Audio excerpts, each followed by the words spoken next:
Precisamente cuando se dio a conocer este informe que presentó la ONU sobre el informe Ayotzinapa, el gobierno mexicano respondió esto, que no aporta nada nuevo a la investigación, que le preocupaba de manera especial que arrojara conclusiones sobre situaciones que son actualmente investigadas, que la ONU no atendió el llamamiento del gobierno a actuar por las vías institucionales, etcétera. Bueno, pues ante esto, la ONU reviró contra el gobierno y reafirmó la validez de su informe. Para hablarnos justamente sobre este tema, yo le agradezco a Chacel Colorado, coordinadora de Incidencia Políticas Públicas de Amnistía Internacional México, que nos tome la llamada. Te saludo, Chacel, muy buenas noches. A ver, el gobierno responde y la ONU dice, óigame, no. Nuestro informe estuvo perfectamente alineado, fue perfectamente investigado y además lo hicimos conforme al mandato que nos dieron. ¿Esto qué significa, Chacel? Claro, mira, pues desde Amnistía Internacional la respuesta del gobierno mexicano sin duda es muy preocupante y sobre todo al final es nuevamente una narrativa que el gobierno trató de posicionar durante toda la administración del gobierno de Enrique Peña Nieto, de desconocer los informes de organismos internacionales. Es muy grave que el informe de doble injusticia publicado por la Oficina del Alto Comisionado se ha cuestionado por el gobierno, ¿no?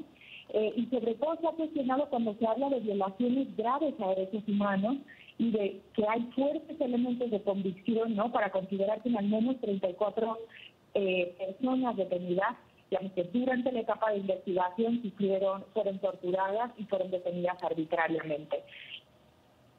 Ahora, dime una cosa, Chacel, al final del día, lo que hemos visto a lo largo de estos 3 años es lo que vimos en este último informe. Declaraciones, por ejemplo, en el caso de que hay tortura y el gobierno mexicano dice que de acuerdo al protocolo de Estambul que hicieron, pues no hubo estas faltas tan claras. El informe señala que se tiene que investigar más y el gobierno dice que siempre no, que ya hicieron todas las investigaciones. Es decir, siempre es lo mismo. ¿Qué tendríamos que hacer para salir de este hoyo en el que estamos en esta investigación? Pues, sin duda, el primer acto que el gobierno debería tener es una parte de apertura y de reconocer la gravedad del problema y de reconocer que a pesar de los esfuerzos que se han realizado, ¿no?, porque el gobierno en su propio informe señala que el caso de Ayotzinapa ha representado un esfuerzo sin precedentes, hay que reconocer que a pesar de eso y a pesar de la constitución de un grupo especializado de expertos, ¿no?, que fue el CIEI, hoy en día no hay certeza del acierto paradero de los 43 estudiantes, ¿no? Y en ese sentido el derecho internacional establece claramente que aún cuando el gobierno haya agotado todo esto, si no se ha traducido todas esas acciones en localizar a las personas desaparecidas, todavía no se han agotado todas las líneas y todavía no están cubiertas todas las obligaciones. Entonces yo creo que es una primera parte crucial que el gobierno reconozca la gravedad de esto y reconozca también la gravedad de las violaciones a derechos humanos que han sido encubiertas y de falencias en la investigación que han sido denunciadas tanto por la Oficina del Alto como por el CIEI, que no han dado lugar a la investigación de funcionarios dentro de la administración pública. Y yo creo que en esa parte la PGR debe asumir esa parte de responsabilidad. Es un primer paso crucial para que en México podamos romper ese ciclo de impunidad y sobre todo para que podamos dejar de hablar siempre de las mismas falencias y de la misma negación por parte del gobierno. Ahora, dime una cosa, ¿hasta dónde puede llegar Naciones Unidas en este caso para presionar al gobierno mexicano que investigue o que cumpla las recomendaciones que hace el informe? Y te lo pregunto porque volviendo a este tema de ellos dicen una cosa, el gobierno otra y así se han ido en los 3 años, uno se pregunta, ¿no hay alguna otra manera de llegar a una segunda etapa?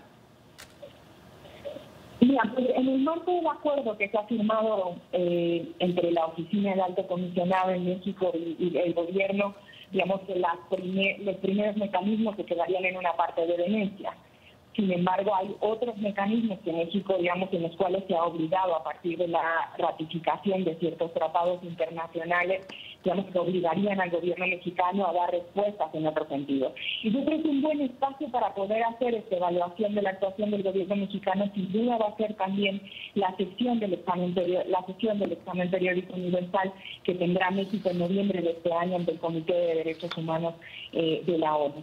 Yo creo que gran parte de este tema, digamos, sobre todo las falencias estructurales que ha tenido la investigación de este tema, van a ser puestas nuevamente de conocimiento de un mecanismo, digamos, que creado en virtud del Pacto de Derechos Civiles y Políticos, el cual México ha ratificado.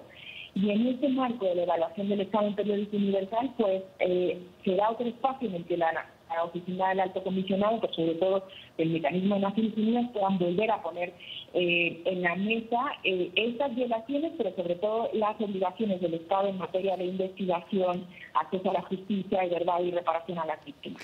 Perfecto. Chastel Colorado, coordinadora de incidencia en políticas públicas de Amnistía Internacional México.